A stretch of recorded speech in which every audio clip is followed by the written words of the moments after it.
Jangan lupa like, komen, dan subscribe channel YouTube TVRI Bengkulu dan nyalakan lonceng notifikasinya.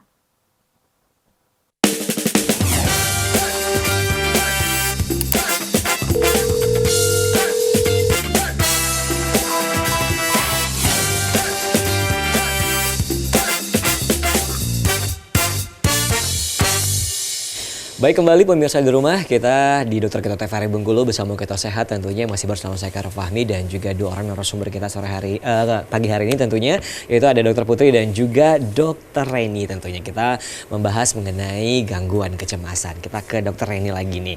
Nah, kalau tadi dibilang bahwa ada yang tahapannya yang fase awal sampai dengan fase terakhir. Nah, berarti itu bakalan ada yang namanya berkelangsungan ataupun makin parah gitu loh penyakitnya gitu loh. Itu bener gak sih atau membuat orang makin parah gak sih dokter? Misalnya dari awal udah gangguan kecemasan dikit-dikit terus dibiarin makin parah makin depresi gitu.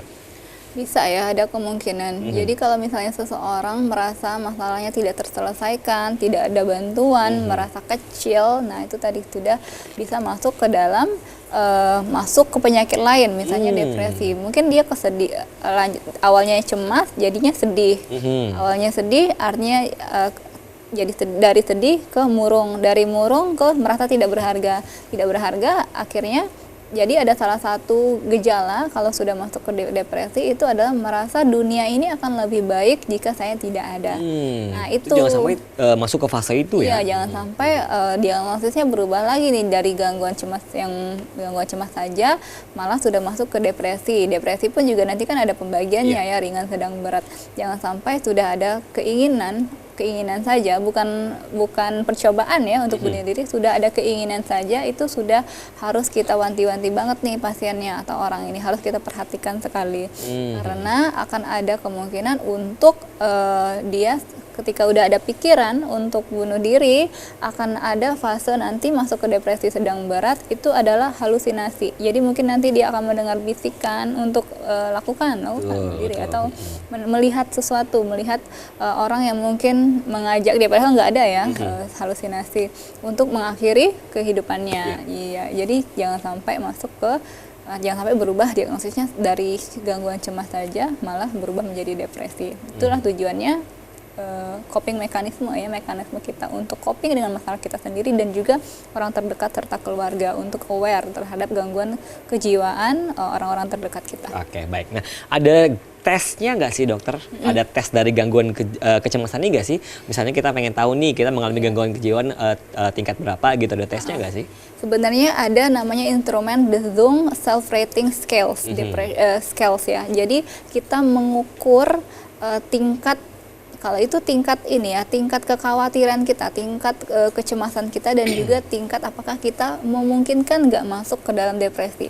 Kalau cemas, kalau cemas kan gejalanya itu tadi cuman kayak panik, kemudian khawatir, terus ada lagi kayak bergetar, terus overthinking dan lain-lain. Tapi kalau misalnya kita mau lihat pasien ini sudah masuk ke depresi atau enggak, itu tadi ada instrumen yang namanya The Jung Self Rating Scales. Jadi kita bisa akses, kita baca, nanti ada scoringnya tuh. Nanti di scoring kalau misalnya skornya kurang dari sekitar 30. Kalau skornya kurang dari 34 dia masih dalam hitungan normal, tapi kalau udah di atas 50 itu sudah masuk ke depresi. Cuma itu bisa kita akses ya. Instrumen itu bisa kita akses atau masyarakat bisa akses. Cuma itu tidak menjadi sebuah diagnosis, tidak serta-merta ya, tidak menjadi diagnosis. Itu cuma menjadi pegangan kita bahwa skor saya tinggi, artinya ada kemungkinan saya ini mengalami depresi begitu. Nah itu yang harus kita periksakan ke dokter. Ini saya coba-coba tes dok, atau saya lihat kondisi saya sekarang ini kayaknya mengarah ke depresi begitu, atau mengarah ke cemas berlebihan. Itu harus dikonfirmasi karena dokter itu nanti akan melihat secara keseluruhan dari pasien datang, cara pasien itu menatap, kemudian cara pasien itu berjalan, merespon, itu semuanya akan dinilai. Mimik tubuh, kemudian gesture, itu juga akan dinilai sama dokter. Sehingga tegaklah sebuah diagnosis gangguan kejiwaan. Dan itu sangat tidak mudah untuk mendiagnosis. Luar biasa. Nah, kita ke dokter Reni dulu nih, tentunya untuk gangguan kecemasan ya kan. Nah, untuk gangguan kecemasan ini sendiri nih, perawatan secara khususnya ada nggak sih untuk perawatan dari pasien-pasien yang gangguan kecemasan ini sendiri? Sebenarnya kalau perawatan secara khusus sih nggak ada ya. Gangguan kecemasan itu kan sebenarnya masih bisa kita toleransi lah ya. Pasiennya bisa secara rawat jalan aja gitu, nggak Rawat mesti jalan aja bisa ya? rawat jalan aja bisa, nggak mesti harus diinapkan, enggak. Pasien-pasien yang diinapkan itu kalau misalnya udah masuk ke fase yang sangat berat tadi. Misalnya tadi kan yang udah sangat mengancam nyawanya nih, bisa membahayakan, pasiennya udah masuk ke fase ada keinginan mau bunuh diri. Kalau misalnya kita biarkan di rumah yang tidak bisa diawasi oleh keluarga ataupun yang lainnya kan berbahaya resikonya. Lebih baik pasiennya dirawat inapkan dulu kalau memang dia membutuhkan memang perawatan yang lebih intensif gitu. Jadi untuk rawat jalannya sendiri itu seperti apa? Kalau rawat jalan yang kayak tadi, jadi kan tadi kan obat-obatan ada, lalu ada juga terapi perilaku kognitif yang CBT tadi. Nah untuk terapi perilaku kognitif itu dilakukan oleh ahlinya, psikolog ataupun psikiater. Jadi pasiennya nantinya tuh akan berdiskusi lebih lanjut terkait dengan permasalahan dia, biasanya bercerita. Kemudian yang tadi biasanya buat jurnal itu juga dilakukan di sana. Itu prosesnya bisa dilakukan 1 kali dalam setiap minggunya, dan prosesnya itu nggak bisa serta-merta 1 bulan langsung sembuh, nggak bisa. Biasanya prosesnya itu dalam 1 sesi aja, pasien itu butuh waktu sekitar 3-4 bulan. Kalau misalnya memang dengan 1 sesi belum ada perubahan, yang bisa dilanjutkan tuh sesinya ke tahapan yang lanjutnya. Gitu. Oh gitu. Tapi obat-obatan tetap di jalan. Tetap dijalankan juga ya untuk obat-obatan. Sama yang paling penting sebenarnya adalah kemauan pasien untuk bisa sembuh dari gangguan kecemasan. Nah itu dia tentunya ya, itu yang paling penting ya. Paling penting yang tuh. paling penting pasiennya mau sembuh, kalau Iya, pasiennya nggak mau pasiennya sembuh percuma juga ya. Oke, nah misalnya nih untuk orang yang mengalami gangguan kecemasan itu mereka nggak boleh sendiri atau gimana sih dokter ini? Nggak boleh, sebenarnya bukan nggak boleh sendiri ya, pasiennya sebenarnya boleh aja sendiri gitu kan, cuma alangkah lebih baiknya kalau dia punya teman dekat yang bisa berbagi keluh kesah dengan dia gitu. Kalau sendiri misalnya nih kan kita ya wajar ya cemas-cemas dalam keseharian. Tapi kalau pasien yang mengalami cemas menyeluruh tuh memang setiap hal kita nggak usah cari tahu, nggak usah kita tanya pun kita tahu nih, kayak tadi kan getar-getar sendiri, gemeteran sendiri gitu kan, kayak orang yang gelisah mulu gitu loh kemana-mana kan, itu kita bisa lihat nih ada yang beda nih gitu kan. Kalau misalnya kita punya rasa empati kepada pasien tersebut ya hendaknya kita lebih jadi temannya gitu loh, jangan biarkan dia memendam semuanya itu sendirian, karena kadang mereka butuh bantuan sebenarnya tapi nggak mau mengungkapkannya. Betul. Dan kalau diungkapkan pun mungkin harus ada rasa percaya harus dulu ada rasa ya. percaya dulu, jadi nggak bisa yang kita langsung yang jangan dituduh intinya. Pasien-pasien yang gangguan kejiwaan itu jangan dituduh dia sakit.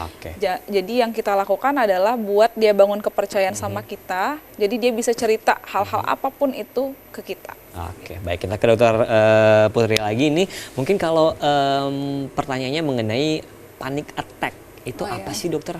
Iya masuk sama nggak sih dengan gangguan kecemasan? Panic attack atau serangan panik itu masuk ya ke dalam payung besar dari gangguan cemas tadi, dia masuk. Tapi itu dia tidak sampai, jadi kita tuh tidak bisa melepaskan rasa cemas ataupun panik di dalam kehidupan kita, karena kita pasti punya momen di mana kita panik, pasti kita punya momen di mana kita cemas. Nah itu, tapi dia belum tentu masuk ke dalam gangguan cemas menyeluruh. Kita lihat lagi nanti, diobservasi lagi apakah keluhan ini berlangsung lama, apakah keluhan ini memang sepanjang waktu dia rasakan seperti ini, atau memang ada momentum ketika dia merasa panik. Aduh saya panik nih, saya mau maju untuk pidato misalnya. Nah itu wajar, sangat wajar sekali. Tapi ya itu kita lihat lagi, ketika nggak ada pemicu, kok dia kelihatan panik ya, kok dia kelihatan gelisah terus ya. Nah itu bisa masuk ke dalam, bisa kita curigai masuk ke dalam gangguan kejiwaan. Ada hal yang pengen saya sampaikan juga ke masyarakat di rumah. Tentang pengaruh sosial media juga ya. Pengaruh sosial media yang sekarang lagi tren ya, tentang mental health, self diagnosis. Diagnosis kayaknya saya mengalami bipolar, mengalami depresi.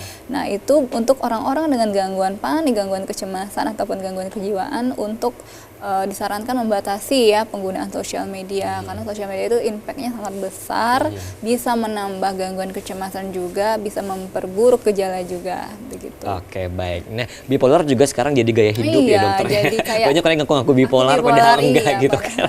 Yang lain ngikut-ikutan. Betul. Nanti kita akan ngobrol lagi, tentu kita akan jeda iklan terlebih dahulu. Pemirsa tetap bersama kami di Dokter Kita TVRI Bengkulu, bersama kita sehat.